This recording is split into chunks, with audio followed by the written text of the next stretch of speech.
Gold bars mark strongest half-year since 2016 as worse still to come in COVID crisis.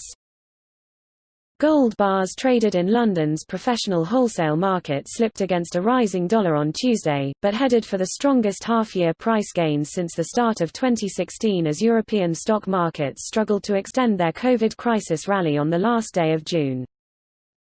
Despite the new record highs in U.S. tech stocks since March's crash, global equities today showed 8.3% half-year losses on the MSCI World Index. Crude oil prices have sunk by one-third, copper is down 2.0%, and silver bullion traded unchanged from New Year on Tuesday at $17.87 per ounce. Gold bullion bars in contrast have risen 16.7% in US dollar and euro terms, and gained 25.0% against the British pound. Trading at $1,769 Tuesday lunchtime in London's spot market, $10 per ounce below last Wednesday's new 8-year high. Large gold bars today rose to €1,579 and £1,441 in euro and sterling terms. That put gold for Euro and UK investors 3.3% and 1.2% respectively below the precious metals' new all-time record highs of mid-May 2020. Major government bond prices have also leapt in the first half of 2020, driving the yield offered to investors sharply lower.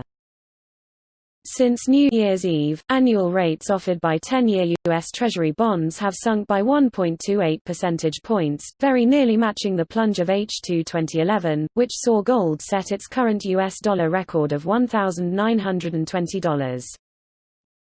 But despite the economic catastrophe caused by the coronavirus pandemic and the lockdown orders imposed by governments everywhere to try to contain it, the cut to longer-term interest rates in H1 2020 has lagged the 1.74 drop of H2 2008, when the collapse of Lehman Brothers marked the panic phase of the global financial crisis.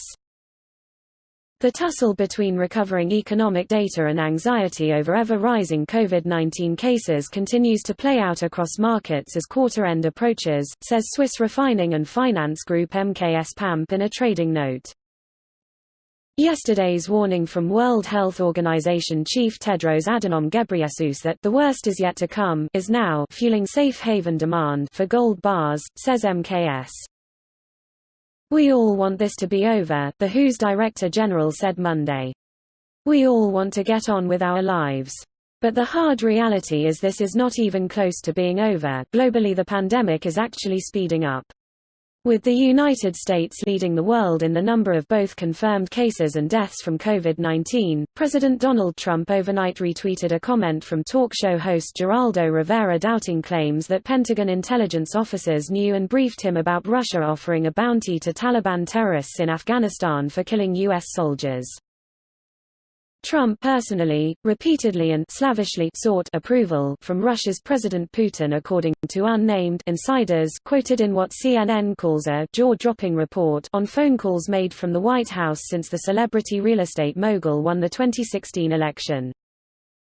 The report also claims Trump pulled American forces out of Syria at the direct urging of Turkey's President Erdogan, leaving the U.S. former Kurdish allies open to slaughter by Ankara's military, while also bullying almost sadistically the female leaders of key allies Germany and the UK, formerly led by Theresa May. Now a backbench MP in Westminster, May today demanded to know why the government of her Conservative Party successor Boris Johnson yesterday named trade diplomat Sir David Frost as National Security Advisor, a political appointee with no proven expertise in the field. A day after marking the 10th anniversary of cancelling £1 billion in education spending by promising a new £1 billion in additional spending, "We will not cheese-pair our way out of this COVID crisis," said Johnson in a speech today, standing at a lectern marked "Build, Build, Build" and pledging £5 billion in infrastructure spending over the next 10 years. The UK government borrowed almost 3 times that much in just 3 days of new debt auctions last week. I think one of the lessons of the last economic expansion, says the Bank of Spain's chief economist Oscar Arce, urging fiscal and economic reforms within the Eurozone's fourth largest member state, is that the capital markets tolerate relatively high levels of debt better if the country in question demonstrates a relatively high potential for growth. While Spain's Q1 GDP drop was today confirmed at 5.2% per year, the steepest in history, the UK's performance for the eve of its COVID shutdown was revised downwards to a drop of 1.7%.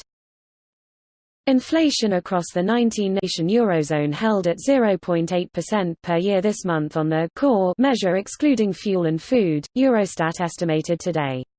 Now gaining for 4 consecutive half-year periods, the price of gold bullion bars in US dollar terms has now risen for its longest stretch since the run of 8 such periods ending H2 2012, just before gold fell 28.1% over the first 6 months of 2013, its worst half-annual drop in history.